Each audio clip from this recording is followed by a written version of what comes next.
The skyscraper that bore Leonardo Reed's name was a monument of glass and steel, rising above Manhattan like a blade cutting into the clouds. People said the building itself mirrored its owner, sharp, cold, flawless. Inside, its corridors whispered his legend. Leonardo Reed had not smiled in 20 years, not when quarterly earnings shattered records, not at champagne galas with heads of state, not even when gifted luxury yachts, or when women whispered things in his ear that would make lesser men blush. He was, to his employees, a human glacier, silent, immovable, and mercilessly precise. Some swore his eyes could make a man forget his own name. Others claimed the very air thickened when he entered a room, but all agreed on one thing: Leonardo Reed did not smile. And so, the staff learned to walk softer, speak carefully, and never, ever crack a joke. The building might as well have had a sign carved in marble, humor forbidden. But that Friday evening, long after the last tie had loosened and the last elevator had chimed its way down to the lobby, one sound broke the silence. In a corner office on the 12th floor, Clara Bennett spun in her chair, her blazer 2 sizes too big, her sensible heels abandoned near the desk. She clutched a stapler in her hand like a microphone and hummed the opening beat of her self-invented anthem. "Vote for the cat," she sang, swaying side to side, papers fluttering around her. "He's the king of ethics. He meows in the Senate. He's just fantastic." Her voice wasn't particularly good. Her choreography was worse, but she sang with the reckless abandon of someone who had survived her first chaotic week in the company and needed to let out every ounce of pent-up energy. She threw her head back in a dramatic toss, flipped her hair, and added an awkward hip shake that nearly tipped her chair over. The empty office became her stage. The stapler caught the glow of the desk lamp like a spotlight. Clara, cheeks flushed, moved with an energy that had nothing to do with grace and everything to do with heart. She didn't know she had an audience. At the doorway, Leonardo Reed stood frozen, a forgotten folder in his hand. He had returned for one last document, intending to leave unseen. But the moment he heard her voice echoing down the hallway, curiosity, or something dangerously like it, had pulled him toward the sound. He leaned against the frame, arms folded, expression as unreadable as stone. And yet something in the ridiculous sight of his new secretary, hair flying, stapler raised like she was auditioning for Broadway, snagged at the edges of the iron wall he had built around himself. The corner of his mouth twitched, a tiny betrayal. For the first time in 2 decades, the mask cracked. A smile, reluctant, alien, but real, began to curve his lips.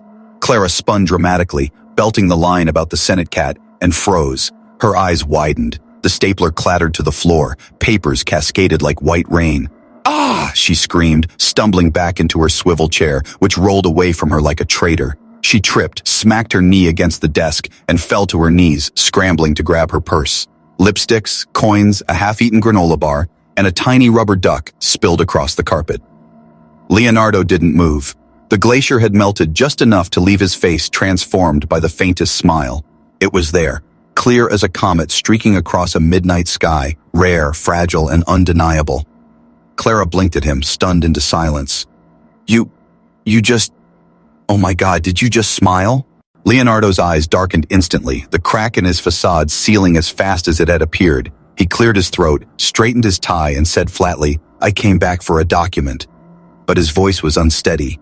Clara's heart pounded because she had seen it. She, Clara Bennett, the girl with the stapler microphone and the bad hip shake, had just witnessed the impossible. The untouchable, unbreakable CEO had smiled, and nothing in the building would ever feel the same again. Clara didn't sleep that night.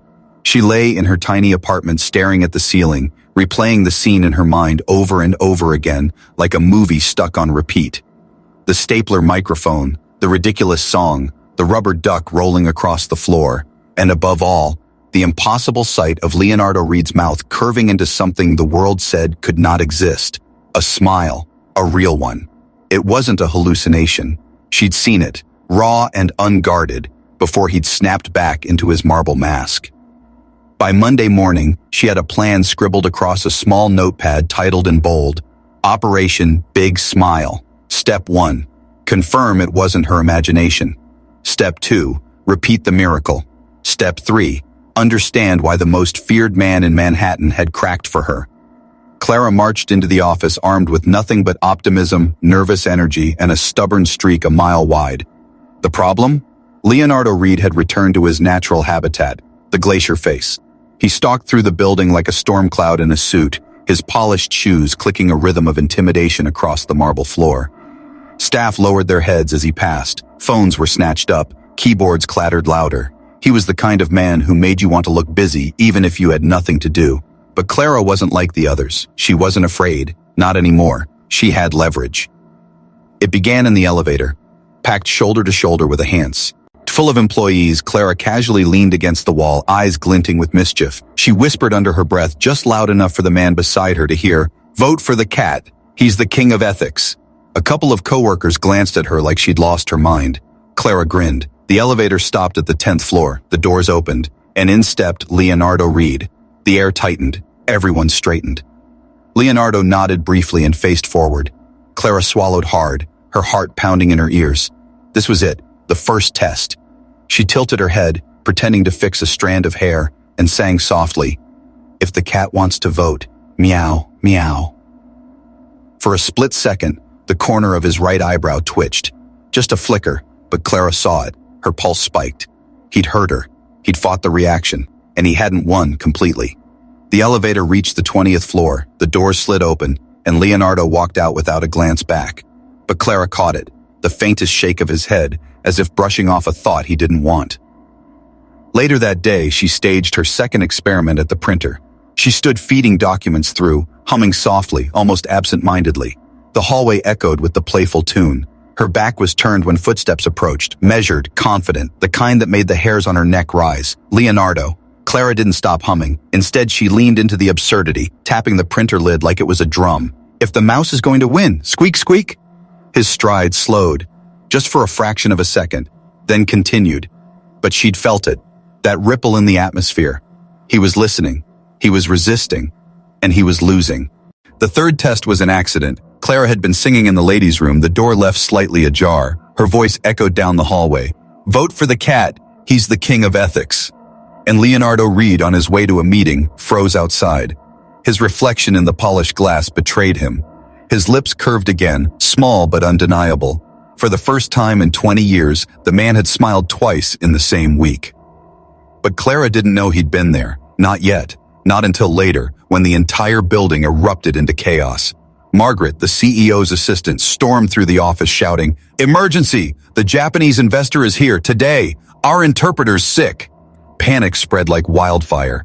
Deals worth millions hung in the balance, and the one man who could never afford a single slip was pacing in his glass office, jaw clenched, voice low and sharp on the phone. That was the moment Margaret's desperate eyes landed on Clara. "You, new girl, you speak Japanese, don't you?" Clara's stomach dropped.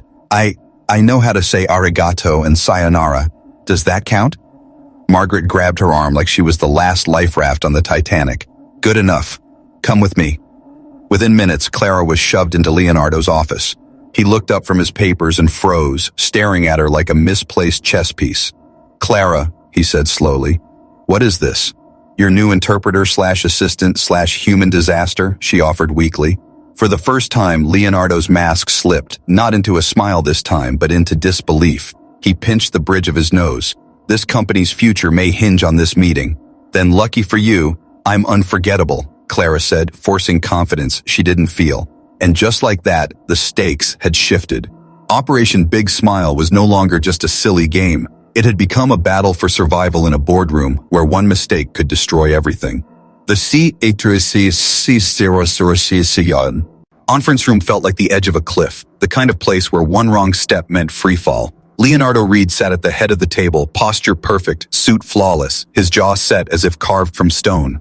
Beside him, Clara Bennett adjusted the sleeves of the blazer Margaret had shoved onto her, a size too tight, the shoulders pinching her arms every time she moved. Her stomach churned. She wasn't just out of her depth, she was drowning in the middle of the ocean with nothing but a stapler for a life raft. Across from them sat Hiroshi Tanaka, the Japanese investor whose signature could reshape the company's future. He was flanked by two assistants in matching dark suits, their notebooks open, pens poised. The silence stretched. Leonardo broke it first. "Mr. Tanaka," he said in a calm, even tone, "it is an honor to welcome you." He typed something into the translation app on his phone. A robotic Japanese voice echoed through the speaker, too loud in the hushed room. Mr. Tanaka's eyebrow twitched. Clara, watching from the corner of her eye, winced. This was her moment, her chance to justify why she was in this seat instead of being sent home with her box of belongings. She straightened in her chair, then leaned forward with what she hoped was professional grace. She bowed slightly and said, Ari, ato gozasu. The pronunciation was mangled, the vowels tripping over each other like drunk ballerinas, but something shifted. Mr. Tanaka's lips curved, not into a smirk, not into derision, into a smile. You speak Japanese, he said in accented English. Clara blinked. You speak English? She stammered. The assistants coughed politely, hiding smiles. Leonardo's jaw flexed like he'd bitten down on glass. The whole translation charade had been unnecessary. Clara should have panicked, but she caught the faintest twitch at the corner of Leonardo's mouth, the look he wore when trying not to laugh. The meeting began. Leonardo presented figures, charts, a sharp symphony of numbers. Clara's role, officially, was to take notes, but her pen hovered uselessly above the paper as her nerves frayed. Instead of minutes, her page filled with doodles, cats in suits, one holding a gavel, another giving a speech in the Senate. Mr. Tanaka noticed. He leaned slightly across the table, his eyes catching the sketches. Is this a cat in a tie? Clara froze. Yes. It's a visual metaphor for ethical leadership in politics. The investor's face cracked into laughter, genuine and rich. His assistants chuckled behind their hands. Leonardo stared at her, a mixture of horror and disbelief, but Clara swore she saw his shoulders ease just a fraction. The tension in the room broke. Suddenly, Mr. Tanaka wasn't grilling Leonardo about projections. He was laughing at Clara's doodles, asking her to explain her artistic commentary. She improvised wildly, spinning tales about feline senators and mice lobbyists. The assistants laughed so hard one had to dab his eyes. Leonardo, the man who had not smiled in 20 years, sat rigid beside her. But inside, something shifted. He realized the impossible. Clara's absurd chaos had done what his billions and his precision could not. She had charmed the uncharmable. Then it all nearly collapsed. Clara rose to pour tea, tripped on the projector cable, and sent a cup flying across the table. The liquid splashed dangerously close to Mr. Tanaka's documents. Time slowed. Gasps filled the room. Clara's heart stopped. This was the end. But instead of fury, Mr. Tanaka laughed harder, clapping his hands together. You are very authentic, he said, not like other assistants. Clara, cheeks flaming, set the cup down. Well, I'm definitely one of a kind. The meeting closed not with stiff handshakes, but with laughter. Mr. Tanaka declaring, This is the most entertaining negotiation of my life. I trust this company. You are not machines. You are human. When the investors left, the room fell into silence again. Clara sagged into her chair, half expecting Leonardo to fire her on the spot. He stood, adjusting his tie, his expression unreadable. Then, softly, almost too quietly to catch, he said, Good work, Miss Bennett. Clara's head snapped up. She searched his face, trying to read if he meant it, or if this was sarcasm. But there it was again. The twitch at his mouth, the crack in the marble mask. He was fighting it. She had seen him smile before, but this time she sensed something deeper, something he was desperately trying to bury. For Clara, it wasn't just a victory, it was proof. The ice was breaking, and she was going to be the one to shatter it completely. The gala was a world Clara had only ever seen in glossy magazines. Men in black tuxedos with wristwatches worth more than her entire apartment, women glittering in gowns that shimmered like liquid starlight. Chandeliers dripped from the ceiling like frozen waterfalls, and the air buzzed with champagne laughter and whispered deals worth billions. Clara squeezed into a rental gown that pinched at her ribs, tried to blend in. She felt like a microwave pizza smuggled into a Michelin-starred banquet. Beside her, Leonardo Reed was perfection itself. His tuxedo fit like armor, his posture unshakable, his expression a masterclass in stoicism. Yet Clara noticed the small betrayals. The flicker of his eyes toward her every time she adjusted her dress. The way his hand hovered near her back like he wanted to guide her but couldn't admit it. He had chosen to bring her here, against every instinct that screamed for control. And though he never said it, Clara knew he trusted her more than anyone else in the room. The evening was supposed to be about securing alliances. Instead, it became the night everything spiraled. Clara had just finished an awkward introduction to a diamond-draped philanthropist, accidentally comparing her jewelry to those sparkly collars they put on champion show dogs, when she saw him. A man with a waxed mustache loudly boasting about his yachts. 3 vessels, one in the Bahamas, one in France, one in Greece. I practically live on the sea. Clara, half a glass of champagne in, smiled sweetly. Wow, Mr. Mustache, you must spend more time at sea than a pirate. The man froze. His face turned crimson. Conversations around them stumbled to a halt. Leonardo coughed sharply into his fist, but Clara swore it was hiding a laugh. It's Henderson, the man corrected icily. Sorry, Mr. Henderson Mustache, Clara replied with genuine innocence. It's a lovely mustache, by the way. The crowd buzzed with suppressed amusement. Henderson stormed off, muttering. Leonardo caught Clara by the elbow, pulling her aside. You cannot nickname billionaires like cartoon villains, he hissed. But he looked like a cartoon villain, Clara whispered back. It was meant as a compliment. Before Leonardo could answer, a voice sliced through the room, smooth as silk dipped in poison. Leonardo, darling. Clara turned, and there she was, Victoria Hampton. Tall, statuesque, her red gown clinging like fire, her smile sharp enough to cut glass. Every inch of her screamed old money, calculated perfection. Clara felt her stomach twist. Victoria, Leonardo said stiffly. His voice lacked warmth, his body tense like a soldier bracing for impact. Victoria's eyes flicked to Clara, raking her up and down with the disdain of someone inspecting a second-hand item. And who is this little creature? Clara Bennett, Leonardo replied evenly. My assistant. How adorable, Victoria purred. Leonardo has always had a soft spot for unusual hires. Clara's cheeks burned, her mouth opened before her brain caught up. Unusual as in, not fake? She said sweetly. From the nails to the personality? Gasps rippled through the circle of onlookers. Victoria's smile faltered for half a second before snapping back into place. She slid her arm around Leonardo's. Darling, why don't we talk privately? Surely you're tired of this rebellious phase? Clara's chest tightened. Phase, that word stung. But what happened next left her breathless. Leonardo straightened, his jaw hard, his eyes flicking from Victoria to Clara, and then in a voice that carried like a gunshot through the ballroom, he said, Actually, Victoria, I'm engaged. The room froze. Conversations died. Glasses hovered midair. Victoria blinked, stunned. Engaged? To who? Leonardo didn't hesitate. He turned, met Clara's wide, panicked eyes, and said, To Clara. The champagne nearly slipped from her hand. Her heart lurched into her throat. She coughed so violently half the room turned to stare. What? She croaked. Leonardo slipped his hand into hers, his grip firm, his expression composed, but his eyes betrayed him. They were begging her to play along, to save him from the viper in the red dress. Clara's mind spun. Fake engagement? With the CEO who hadn't smiled in 20 years until her ridiculous cat song? The room's elite leaned in, hungry for scandal. Victoria's face turned white, then red, then white again. Clara swallowed hard, forcing a smile, her voice sugary sweet. Yes, engaged. Isn't love full of surprises? She squeezed Leonardo's hand so tightly, her knuckles turned pale. Some people wait years. For us, it was instantaneous. Whispers spread like wildfire. The Ice King has thawed. The CEO is in love. The secretary? Victoria's eyes narrowed.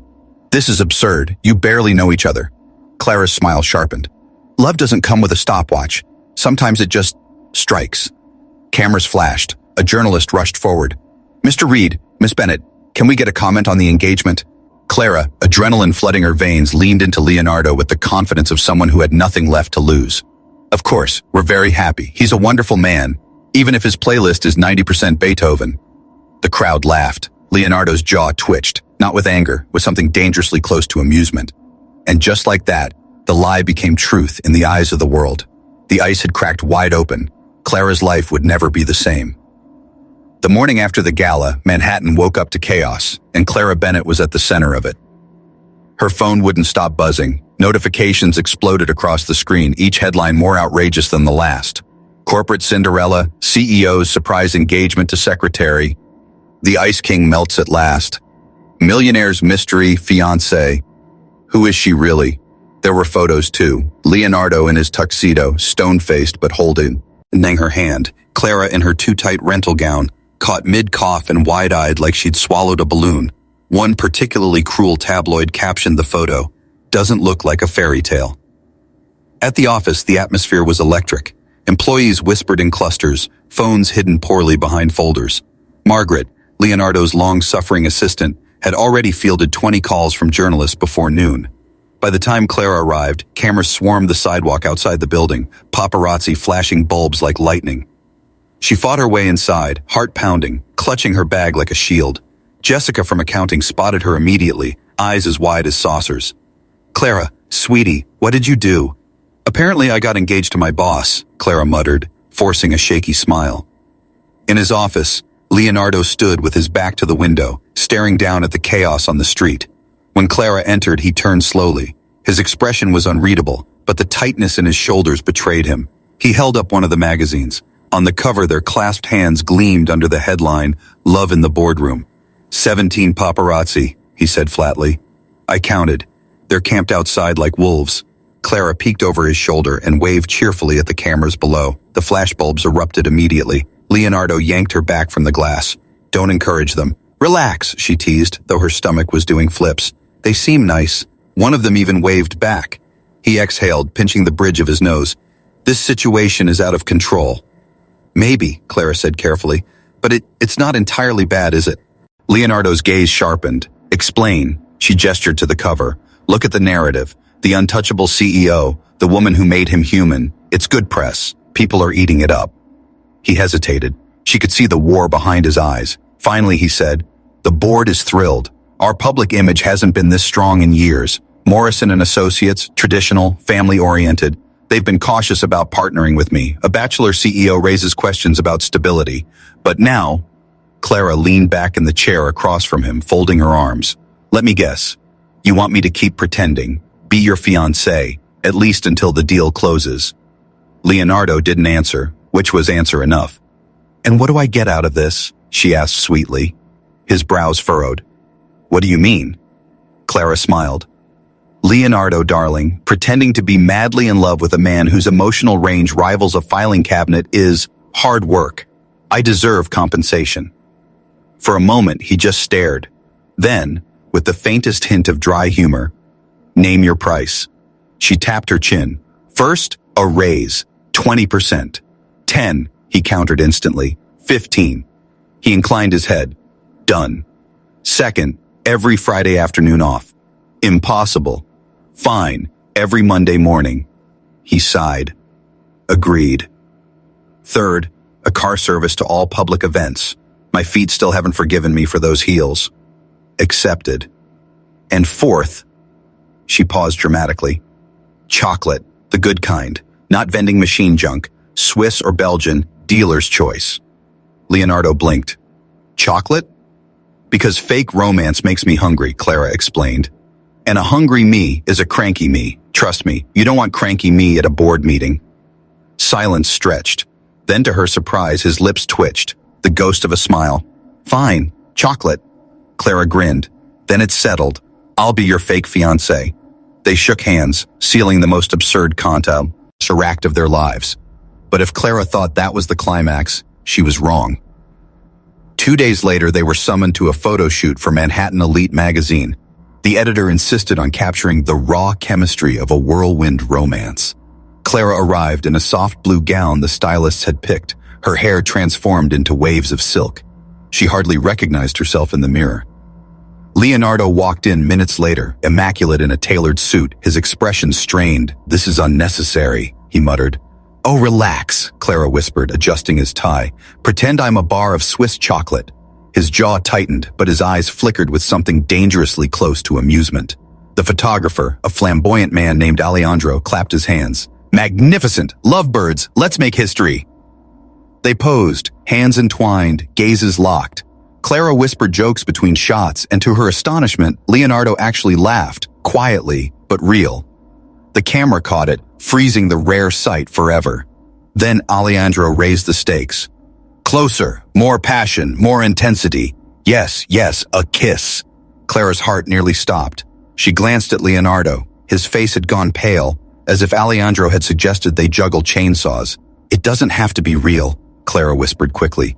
"Just a stage kiss. Lips touching, nothing more." He nodded stiffly. They leaned in. But fate had other plans. Clara's heel caught on the edge of a rug. She stumbled forward, colliding into Leonardo's chest. He instinctively caught her, but the momentum pulled them both off balance. Their lips met, not a polite brush, not staged theater, a real, full, accidental kiss. The flashbulb popped, the studio erupted in gasps. Alejandro screamed, "Perfection, pure magic." The corporate kiss of the century. Clara pulled back, breathless, cheeks flaming. Leonardo's eyes burned into hers, wide and unsettled. For a moment, neither moved. That night, the photo went viral. The image of the Ice King undone by his secretary's accidental kiss spread across the world. Memes flooded social media. How to land a CEO in 3 easy steps. Secretary level. Expert. Clara stared at her phone in disbelief. I've gone from background extra to viral rom-com lead in less than a week. But deep down, her stomach churned. Because she couldn't deny what she had felt in that kiss. And she wasn't sure Leonardo could either. The photo of their kiss hadn't just gone viral, it had detonated. Overnight, Clara Bennett transformed from an anonymous secretary into the world's most unexpected celebrity. Gossip columns called her the corporate Cinderella. Morning shows replayed the shot of her falling into Leonardo's arms as though it were a slow-motion Hollywood climax. Memes flooded every social platform. Tutorial, how to trip into your destiny. CEO unlocks smile DLC. At first, Clara laughed along, hiding her nerves behind quips. But the deeper the story spread, the more fragile the lie felt. She could sense the weight pressing down on Leonardo, could see the cracks forming under the armor of his composure. Each morning, the paparazzi multiplied outside the building, their shouts echoing off the glass like crows cawing. Every employee in Reed Tower walked on eggshells, wondering if their boss's private life would implode in public. And then it did. One Monday, Clara walked into the office buzzing with a strange energy. Jessica from accounting sprinted toward her, clutching her phone like it was a live grenade. Clara, have you seen this? On the screen were screenshots, dozens of them. Text conversations, supposedly between Clara and strangers, plotting the perfect gold digger con. Step 1. Hook the CEO. Step 2. Fake engagement. Step 3. Cash out. Her face was plastered above the captions, greedy secretary and corporate scam of the century. Clara's heart plummeted. I never wrote these. Her voice shook. They're fake, I swear. But the internet didn't care. Comments poured like acid. Knew it was too good to be true. Poor Reed, fooled by a secretary. Gold digger 101. By the time Margaret appeared, her face pale as chalk, Clara already knew. The board wants you upstairs, now. The boardroom felt like a trial. 5 men in suits sat in judgment, their eyes sharp, their expressions grim. Leonardo stood in the corner, his face unreadable but his knuckles white as they gripped the back of a chair. Miss Bennett, said Richard Morrison, voice like cold steel, you've seen the allegations. These conversations are everywhere. They damage not only you, but this entire company. They're lies, Clara whispered, then louder. They're lies. I never wrote them. Maybe, Morrison said coolly, but perception becomes reality. The stock has already dropped 2% this morning. Investors are spooked. We can't risk further scandal. Clara turned to Leonardo, desperate. Say something. Defend me. Tell them you know I would never. But Leonardo hesitated. His lips parted, but no words came. His silence screamed louder than any defense. Something inside Clara shattered. She rose on trembling legs, forcing a smile that hurt her cheeks. It doesn't have to be a resignation, she said softly. I'll just step down. Consider it damage control. Clara! Leonardo finally spoke, but she cut him off. It's okay, she lied. Business is business, right? She pulled off her badge, set it gently on the polished table, and walked out without looking back. She didn't see Leonardo's tortured eyes following her, didn't hear the scrape of his chair as if he wanted to chase after her but couldn't. Hours later, Clara trudged down her Brooklyn street with a cardboard box of belongings. Mrs. Nancy, her elderly neighbor, spotted her. Clara, dear, what happened? You're all over the news. They're calling you a gold digger. Clara forced a brittle laugh. Don't worry, Mrs. Nancy. I was never good at digging anyway. That night, she cried into her pillow until no tears were left. Days turned into weeks. Clara returned to teaching music at the community school. Her students didn't know her as a tabloid villain. To them, she was simply Miss Clara, who taught silly songs and strummed an out-of-tune guitar. When little Tommy begged, "Can we sing the cat song again?" she obliged, her voice trembling on the chorus. But the universe wasn't done with her. One morning, she felt dizzy during class. By the next, she was sitting in Dr. Martinez's office, hands clenched in her lap. The doctor smiled gently. Congratulations, Clara, you're about 3 weeks pregnant. The world tilted. Pregnant, with Leonardo's child. She shook her head. No, he can't know. Not after everything.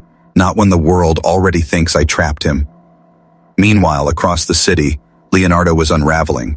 He couldn't sleep, couldn't eat, couldn't bury the image of Clara walking out of the boardroom with her chin high and her heart broken. At 4 a.m., he finally did what he should have done weeks ago. He hired a digital forensics team. The truth hit him like a blade. The messages were fake, tampered metadata, mismatched dates, and all of it traced back to one source: Victoria Hampton.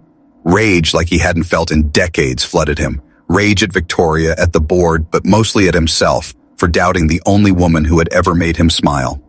By dawn, he had summoned the entire board to an emergency meeting. He slapped the investigation report on the table.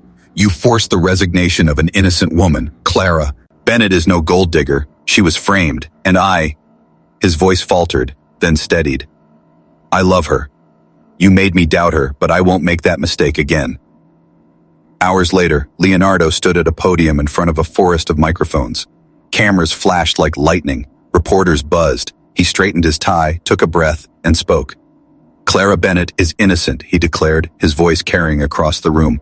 "The evidence against her was fabricated, and more than that, she is the only person who's made me smile in 20 years. She is smart, brave, and genuine, and I am in love with her. If she'll forgive me, I intend to spend the rest of my life proving it." The room exploded with questions. Headlines blared across the city within minutes, and in a tiny classroom in Brooklyn, Clara froze as Jessica's voice crackled over the phone. "Clara, you need to turn on the TV. Leonardo just confessed everything. He told the world he loves you." Her knees buckled. The children's laughter echoed down the hall. For the first time in weeks, hope flared in her chest, terrifying and beautiful. But would love be enough to rebuild what had been broken?